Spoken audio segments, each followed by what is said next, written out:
You are seen, you are loved, and you are heard. It's time for On Purpose with Purpose with Evie Hanover. Hello, everybody. Welcome back to the On Purpose with Purpose podcast. We are super excited for you to be here today. We have an amazing episode lined up for you. We have co-founder of the company ADDO, the writer of countless books, and known speaker Kevin Scott here with me today. Oh, thank you so much. It's good to be here with you. Thank you so much for being here. So first off, I try to ask all my guests, but I just want to hear a little bit of your testimony and who you are. Awesome, yeah. So I grew up in Cobb County, Georgia. My dad was a firefighter, and both my parents were from this area, and so grew up in church and came to Christ at a young age. And I tell this, I said I have a really great upbringing, but probably a pretty narrow worldview. And what I mean by that is nobody in my family had been to college before, and nobody had been out of the country, and so just a very safe, good childhood, but didn't really know a whole lot beyond our area until I went to college and got involved with a charity that helps kids with HIV and AIDS, and that was kind of the moment that my faith experience had impacted me at an early age, but that was the moment that I felt called to things beyond just our area and get involved with things that maybe make a global difference. Mm-hmm. And how did you get involved with that organization? I'm trying to debate if I should tell you the real story or a more sanitized story. I'm gonna just give you the real one. Mm-hmm. So I show up at the University of Georgia, and if you go to any big school, one thing that is consistent is there's all these things you can get involved with. So there's clubs, sororities and fraternities, campus ministries, mm-hmm. political organizations, just you can do everything. And there's different charities on campus. And so I had a friend that said, Kevin, you really need to get involved with this charity that helps kids with HIV and AIDS. Okay, you grew up in the same area as me, right? Yes. Okay. I was maybe if I want to get involved with something, I'd be more likely to get involved with people affected by cancer or students, especially. It's something that I had a personal experience with. Mm-hmm. But my friend, I was like, I at the time, and I'm just being real, I didn't know anybody that had HIV or AIDS. So I said no. My friend was a really good salesperson. So he convinced me on two things. Number one, he said, if you get involved with this charity, the football coaches are involved. So do you like football at all? Okay, so I like football, so that was kind of compelling. And then the second reason he said, again, I'm married with 3 kids now, but I'm just telling you, I was a college boy, and he said, there are 1,000 college students that help with this charity, and 80% of them are girls. So okay, I know people are judging me right now, but I signed up initially to hang out with football coaches and college girls. Mm-hmm. But then I began to learn a lot about the cause. So a few things I learned. The state of Georgia has the second highest rate of pediatric AIDS in the country. New York is 1, Georgia is 2. These are kids who didn't do anything wrong. They didn't make a bad decision. They were born to this world with a lot of things stacked up against them. Mm-hmm. And the kids we worked with came from family incomes of $10,000 or less a year. And so I think, I just grew up in a very middle class bubble is what I'd say. I didn't know anybody really wealthy, and I didn't know anybody really poor. And this experience exposed me to people that were living in some of the most challenging circumstances of life. And it was really a test for me of, I say that I believe that in the Great Commission that we ought to go and spread the gospel, and we ought to go and live a life where we're trying to make a difference for people. The question was it going to be for everybody, or just people who looked like me, thought like me, had my background? And so that experience, I say that it changed the trajectory of my life, getting involved with a different group, seeing people from a different perspective. That's amazing. And did you do that all 4 years of college? So I started out at Kennesaw State University, went there for 2 years. I only went to Georgia the last 2 years. And this is kind of where the leadership journey gets interesting. Mm-hmm. I go out there, I get involved with this charity. 1 year later, I was elected as the leader of that group. So I Wow. was leading that charity on campus. And the year that I led that charity, we became the largest charity of our kind in the country on a college campus. Wow. And so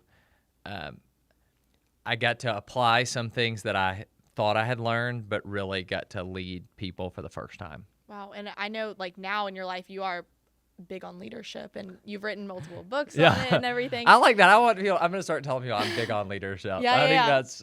He's a big leader. I'm big. Yeah. So was that kind of the, I guess, starting point of when you decided that leadership was kind of the way your life was going to go, or?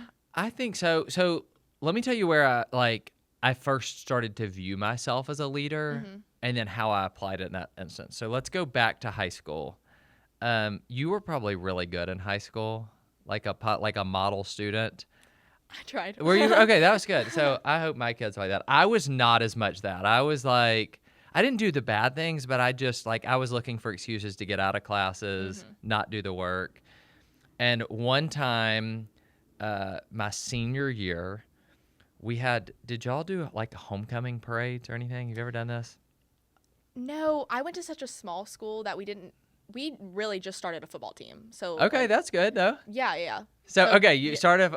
So we were the first graduating class of our school, and they wanted Okay. to establish these new traditions. So they wanted to do a parade for homecoming, Fun. where the freshman class, the sophomore class, the junior class, and the senior class had a float. I'll make the long story short. We didn't like how our float was looking for the senior class, so we sabotaged our own float. We pinned it on the juniors. Wow. We spray painted on our float and said, "This isn't." So things you shouldn't do. We ended up getting the junior class float kicked out of the parade. This is not ethical. So what I'm telling you is not what I recommend people do. I'm just telling you how I became a leader. I end up somebody in our group's like, "Hey, this isn't right. We got to say something." And they went and basically confessed on ourselves. And I'm sitting across from an assistant principal, a guy named Billy Richardson. We called him Richie. I'm sitting across from Richie, and he's looking at me dead in the eye. And this is what he says. I thought he was going to say in-school suspension, all these kind of things. But this is what he says. He says, "Kevin, it's obvious that you're a leader." Now, to me, it was not obvious I was a leader. It was obvious that I was a troublemaker. It was obvious that I was trying to break the rules. But he said, "It's obvious that you're a leader. The question is, are you going to use your leadership for good or for bad?" And so he took a situation where I was not performing at my best, but he called me, what I say is, to my highest and best instead of my lowest and least. He made me see myself in a different way and challenged me to think about that. And so I took those lessons, and then when I was in college, I was trying to figure out, okay, if I am a leader, what does that look like? What do I need to do? What is how do leaders act? And if you think you're a leader but nobody is following you, then you're not really a leader. Like, some people think they're a leader because they do the right things, but if nobody is actually following you, you're not leading, you're just talking about it. And so that charity in college was where I got to put those principles into practice. That's awesome. And as you've kind of embraced your leadership role, whether it's your company or that organization in college or whatever, what has leadership meant to you? What does it look like, in your opinion, to be a leader? Yeah, so the most famous definition of leadership that I hear is John Maxwell. And he says that leadership is influence, nothing more, nothing less. And this is going to maybe controversial here. I'm going to say that Maxwell got it half right. So I do believe that leadership is influence. But if you say if leadership just means this word influence, nothing more, nothing less, then you don't need the word leadership. Just use the word influence. If it means the same thing, we don't need two words. Just use one. Right. I think leadership is influence that leads to action. So influence is the impact I'm having on somebody. Action is then the result of that. So I think true leadership is when you inspire or motivate people to do something, and then they actually go and do it. Gotcha. Okay. And I feel like there are so many different types of leaders these days. Like, you have good leaders, you have bad leaders. But what to you separates a good leader from a great leader, per se? Oh, I think the number one thing is that motives matter. Because you can be a leader that has different personality types. You can be an extrovert or you can be an introvert. You can be a leader who is somebody who is kind of out front, or you can be a leader who encourages people from the back. Like, you can do this in a lot of different ways, but if your motives are ultimately about helping people, I think you're going to lead in the right direction. And so I'm not going to go too academic on you, but there is this term servant leadership was originally coined by a guy named Robert Greenleaf. So he wrote an essay. He talked about servant leadership. And I think sometimes we think servant leaders are soft, meaning like a servant leader would never just tell you what to do. But I'm going to give you an example. So we're recording this podcast today in a church building, right? Where I don't even know are we on the second floor? Third? Yes. Okay, we're on the second floor. If while we are recording this podcast, the building catches on fire, we're going to pray that it doesn't. Yeah. The building catches on fire.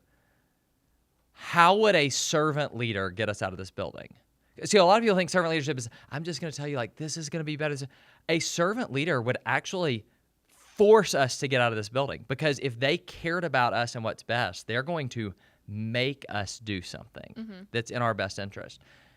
Servant leadership does not mean you always follow a certain style. It means that your motives are right, and that your motives say that I am leading people in a way that I believe is going to lead them to a better and a brighter future. So I believe the biggest difference between a good leader and a great leader has the right motives, and their motives are about putting those other people first. Yeah, that's so good. And so I'm 18. I'm freshly into college and everything. And looking back onto my high school and middle school years, I think just for younger kids, leadership is kind of hard to come by. And it's way easier to be a follower than a leader. And I was recently talking to somebody, and they said, they don't love using the words like followers and leaders. But, I mean, that's when you look back, that's kind of how it divides in high school, right? And you have that one person that you guys look up to, whether they're good or bad, like you were saying. And I kind of want to ask you, looking back to your childhood and everything, what advice would you give to somebody that maybe is kind of just going with the crowd versus kind of coming up in their own person, following Christ like they should? Yeah. This one's tough. It is. It is tough because it's because I think there is a tendency that we all have to want to be accepted by others, 100%. to have the approval of other people. I think that's a natural thing. And I think sometimes as followers of Christ, and sometimes we will get advice from our youth pastors or our pastors at church that is well-intentioned, but sometimes maybe not fully right. So they will say something like this. They will say, well, you know what? You're following Jesus. Like, you can't worry what anybody thinks about you. Okay, now I want you to hear me. We are not governed. Like, my identity is in Christ. It's based on who He is and what He's done for me. It's not based on others' approval of me. Right.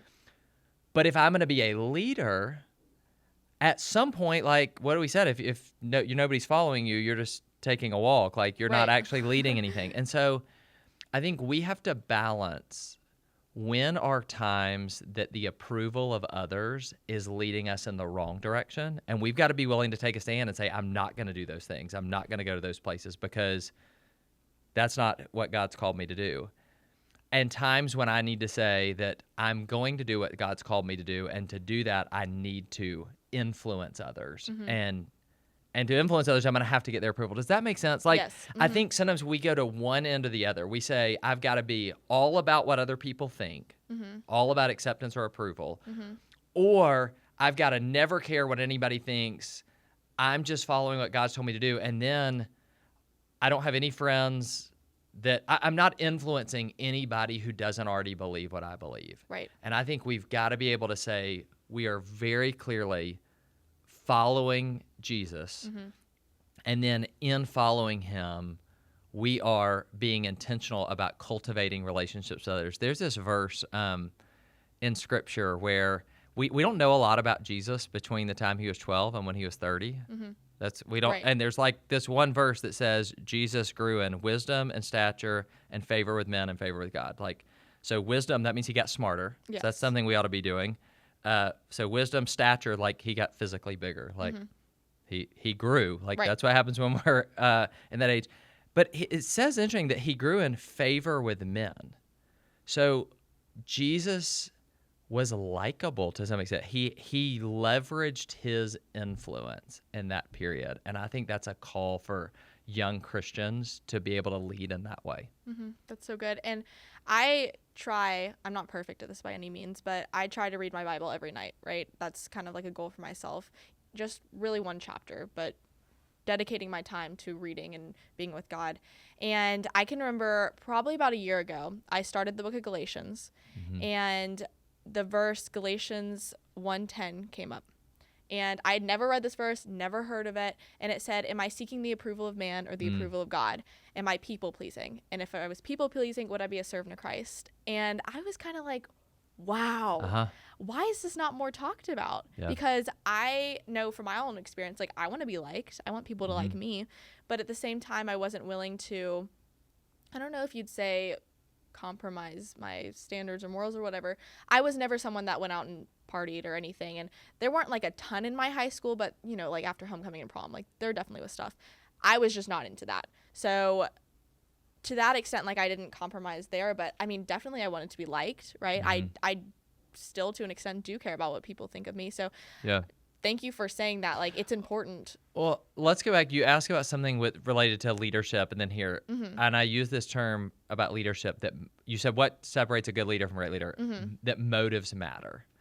And I think when we think about the approval of others, that motives matter. Are we trying to get their approval because we want validation from them? If that's our motive, we've got a problem. Like that's what Galatians 1:10 says the opposite of that. But if we're following God and doing what he's called us to do, and in that we're trying to influence people and bring them along, if my motive is to please God, then I think I'm doing it through the right lens. If my motive is to just please others because I want their affirmation or approval, I'm doing it for the wrong reasons. Yeah, and there was one time where I was like looking on Instagram too, and I need to get better about not scrolling. I need to put that out there. But one time this, I guess, saying popped up, and it said Jesus was